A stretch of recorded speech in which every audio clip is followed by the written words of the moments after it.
Lokeshwar sir ಈಗ I ವಿಟ್ನೆಸ್ಗಳ ಬಗ್ಗೆ ಹೇಳ್ತಾ ಇದ್ರಿ, ಪ್ರತ್ಯಕ್ಷ ಸಾಕ್ಷಿಗಳ ಬಗ್ಗೆ. ಈಗ ಅವರು ಉಲ್ಟಾ ಹೊಡೆದ್ರು ಕೂಡ ಈಗ ಅಲ್ಲಿ SPP ಅವರಿಗೆ ಆಪ್ಷನ್ಗಳು ಸಾಕಷ್ಟಿದ್ದಾವೆ. ಪೊಲೀಸರ ತನಿಖೆ ಚಾರ್ಜ್ ಶೀಟ್ನಲ್ಲೂ ಕೂಡ ಕೆಲವೊಂದಿಷ್ಟು ಈ ಟವರ್ ಡಂಪ್ಗಳು ಲೊಕೇಶನ್ಗಳು ಕೂಡ ಅದೆಲ್ಲವೂ ಕೂಡ ಕಲೆಕ್ಟ್ ಮಾಡಿದ್ದಾರೆ. ಹಾಗಾಗಿ ಇದನ್ನು ಗಂಭೀರವಾಗಿ ಕನ್ಸಿಡರ್ ಮಾಡ್ಬೋದಾ ಅಂಥೇಳಿ. ಅಂದರೆ ಈಗ ಮೊಬೈಲ್ ಲೊಕೇಶನ್ ಅಲ್ಲೇ ಇದ್ನಪ್ಪ, ಶೆಡ್ ಒಳಗಡೆ ಅವರೆಲ್ಲ ಇದ್ದರು, ಅಥವಾ ಈ ಥರದ ಸಾಕ್ಷಿಗಳು ಎಷ್ಟು ಮಹತ್ವ ಪಡೆದುಕೊಳ್ಳುತ್ತೆ ಅಂತ? ನೋಡಿ, ಸಾಂದರ್ಭಿಕ ಸಾಕ್ಷಿಗಳು ಅಂತ ಇದಕ್ಕೆ ಹೇಳ್ತೀವಿ ನಾವು. ಸರ್ಕಮ್ಸ್ಟೆನ್ಷಿಯಲ್ ಎವಿಡೆನ್ಸಸ್ ಇವೆಲ್ಲ. ಓಕೆ, ಸರ್ಕಮ್ಸ್ಟೆನ್ಷಿಯಲ್ ಎವಿಡೆನ್ಸ್ ಒಂದಕ್ಕೊಂದು ಚೈನ್ ಅದು ಲಿಂಕ್ ಆದ್ರೆ ಕೋರ್ಟ್ ನಂಬ್ತಾ ಹೋಗುತ್ತೆ. ಲಿಂಕ್ ಗ್ಯಾಪ್ ಆದಾಗ ಅನುಮಾನ ಮಾಡುತ್ತೆ. ಹೌದು. ಈ ಪ್ರೋಸೆಸ್ ಟ್ರಯಲ್ ನಲ್ಲಿ ಪೂರ ನಡೀತಾ ಮಧ್ಯೆ ಎಲ್ಲೋ ಲಿಂಕ್ ಜಾಯಿನ್ ಆಗ್ಬೋದು ಇದಕ್ಕೆ ಬೇರೆ ಎವಿಡೆನ್ಸ್ ಗಳಿಂದ. ಸೊ ಅದಕ್ಕೆ ಟ್ರಯಲ್ ಪ್ರೋಸೆಸ್ ಕಂಪ್ಲೀಟ್ ಆಗೋವರೆಗೂ ನೀವು ಕನ್ಕ್ಲೂಷನ್ ಬರಕ್ಕಾಗಲ್ಲ. ಆದ್ರೆ ಈ ಕೇಸ್ ಅಲ್ಲಿ ಏನಾಗಿದೆ ಅಂದ್ರೆ ಟೆಕ್ನಿಕಲ್ ಎವಿಡೆನ್ಸಸ್ ಸ್ವಲ್ಪ ಸ್ಟ್ರಾಂಗ್ ಇದೆ ಅಂತ ನನಗಿರೋ ಮಾಹಿತಿ. ಅದನ್ನ ಇವ್ರು ಏನು ಡಿಸ್ಟರ್ಬ್ ಮಾಡಕ್ಕಾಗಲ್ಲ ಅನ್ನೋದು ಪ್ರಶ್ನೆ ಇದೆ.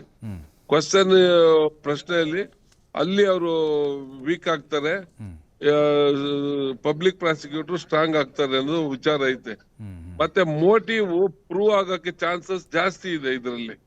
ಮೋಟಿವ್ ಏನು ಆಕೆ ಇನ್ವೆಸ್ಟಿಗೇಷನ್ ಮೇಲೆ ಅವನ್ನ ಕರ್ಸಿದ್ದು ಮಾಡಿದ್ದೈತಲ್ಲ, ಅದು ಪ್ರೂವ್ ಆಗೋ ಚಾನ್ಸಸ್ ಜಾಸ್ತಿ ಇದೆ. ಅದು ಪ್ರೂವ್ ಆಗ್ಬಿಟ್ರೆ ಸ್ವಲ್ಪ ಆ ಗಾಯದಿಂದ ಸತ್ತ ಅನ್ನೋದು ಪೋಸ್ಟ್ ಮಾರ್ಟಮ್ ರಿಪೋರ್ಟ್ ಅಲ್ಲೂ ವಿಚಾರಗಳಾದ್ರೆ ಸ್ವಲ್ಪ ಯಾರು ಯೋಚನೆ ಮಾಡಬೇಕು.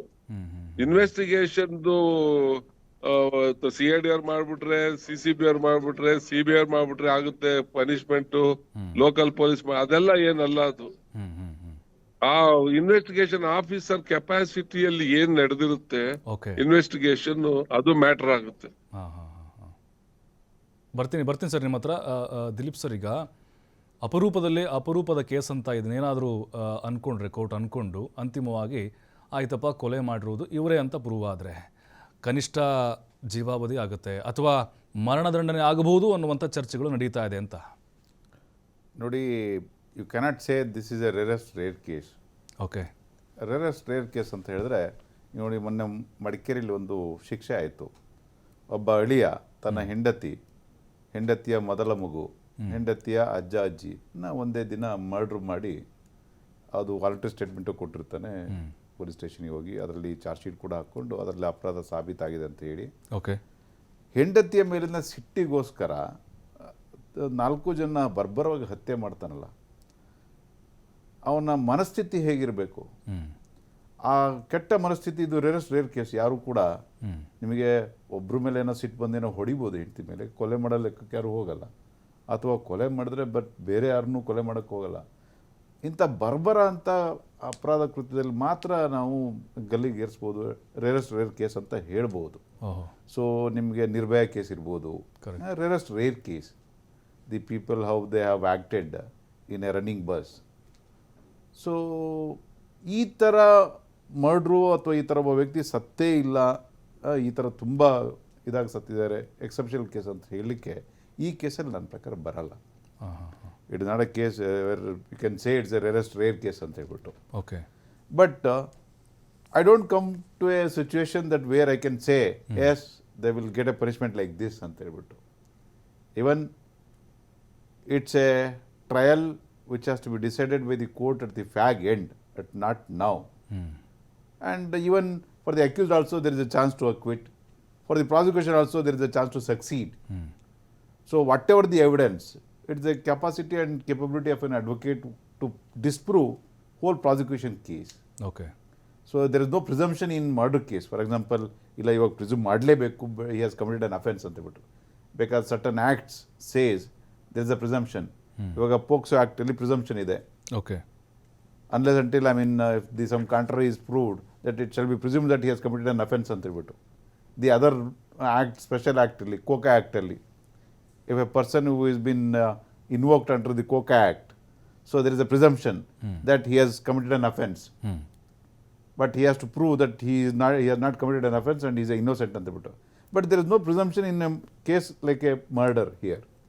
So ಏನು ನೀವೇನೇ ಸಾಕ್ಷಿ ತನ್ನಿ, ಪ್ರೂವ್ ಮಾಡೋಂಥ ಜವಾಬ್ದಾರಿ ಪ್ರಾಸಿಕ್ಯೂಷನ್ ಮೇಲಿದೆ. ನಾವು ನಮ್ಮ ಕೆಲಸ ನಾನು ಅಪರಾಧ ಮಾಡಿಲ್ಲ ಅಂತ ಹೇಳ್ತೀನಿ, ನೀವು ಕೊಟ್ಟಿರೋಂಥ ಸಾಕ್ಷಿನ ನಾನು ಅದನ್ನು ಅಲ್ಲಗೆಳಿತೀನಿ, ಮತ್ತು ಮಾಡಿದ ತನಿಖೆಯನ್ನು ಸರಿಯಿಲ್ಲ ಅಂತ ಹೇಳ್ತೀನಿ, ನೀವು ಉದ್ದೇಶಪೂರ್ವಕವಾಗಿ ನೀವು ಈ ಕೇಸ್ನಲ್ಲಿ ಎಲ್ಲರೂ ಕೂಡ ಸಿಗಾಕ್ಸಿರಾ ಅಂತಲೇ ಹೇಳ್ತೀನಿ. It's up to the prosecution, will see how the prosecution will succeed in this case. So it is not so easy for a prosecution to prove all the charges against all the accused. Correct. It's a Tarzan job. ಹೆಂಗೆ ಅಂತಂದರೆ ನಾನು ಅದನ್ನು ಬೆಟ್ಟ ಕಡಿದ್ಬಿಟ್ಟು ಎಲ್ಲ ಮಟ್ಟ ಮಾಡಬೇಕು ಇವಾಗ. ಅಷ್ಟು ಈಸಿ ಇಲ್ಲ ಇದು prosecution case. A person who is leading the prosecution, that you should say hats off, because he's dedication.